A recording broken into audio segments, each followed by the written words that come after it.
Today we're going to be talking about how to engage your core muscles.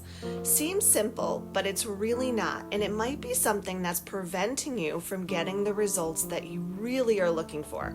So I'm going to show you some strategies in a few different positions to make sure that those muscles are really engaged and you're getting the most out of your workout.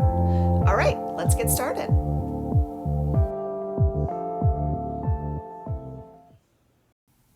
We'll start by lying on our back and finding neutral spine. This is the natural curve of your spine, and there might be a little bit of space between the lower back and the mat. You'll notice now that I'm going into an arch. This is called extension. This is where there's a big curve in my lower back, lots of space between my body and the mat, and my rib cage is open. This is a nice stretch, but your core is not engaged. The opposite is what I'm showing here, a pelvic tilt.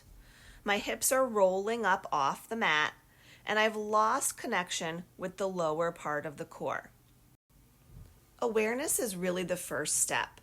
We can practice the positions of the pelvis by rocking it back and forth.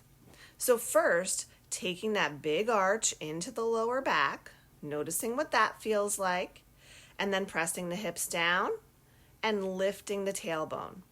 Do that a few times so that you can see what it feels like. Then, when you're ready to engage the core, you're going to start in neutral spine and then pulling the navel towards the spine, imprinting the lower back and pulling the ribs down towards the hips. You also want to notice the T-zone across the belly button and down to the pelvis. Pull up on those muscles so that the pelvic floor is engaged. Close the ribs together, and now you can really feel the core engaged. You can practice this by taking deep breaths in, releasing everything, and then exhaling to pull all of those muscles together. Practice that a few times. We can also find pelvic tilts in prone position. Here my back is arched, and here my hips are lifted. Really, we want to be right at center with a flat back. Here's a way to practice it. It's a funny exercise called Old Horse. Let everything go. You can notice the back is arched, shoulders hunched, and then here, everything is engaged. So try it. Let everything go. And then pull the navel towards the spine, flatten the back, and then roll the shoulders back. You can see a nice flat back here. So just practice that a few times, noticing what it feels like. Another thing I see is that people drop their heads. You want to be looking right in front of your mat to keep your neck in line with the rest of the spine. This way, your shoulders won't hunch.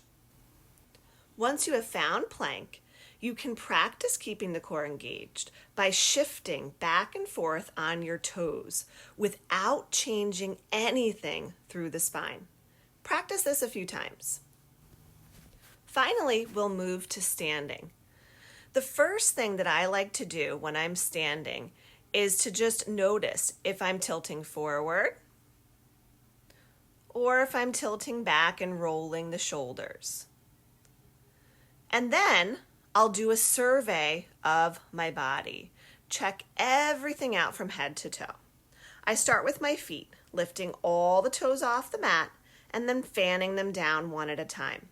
Pull up through the ankles, engage the muscles over the knees, and then imagine you have a heavy alligator tail, drawing your tailbone down so that it doesn't shift. The core is engaged, arms are extended, shoulders back, chest slightly forward, and then I push my chin back, almost giving myself a double chin so that the neck comes in line with the spine. Now we're engaged and happy.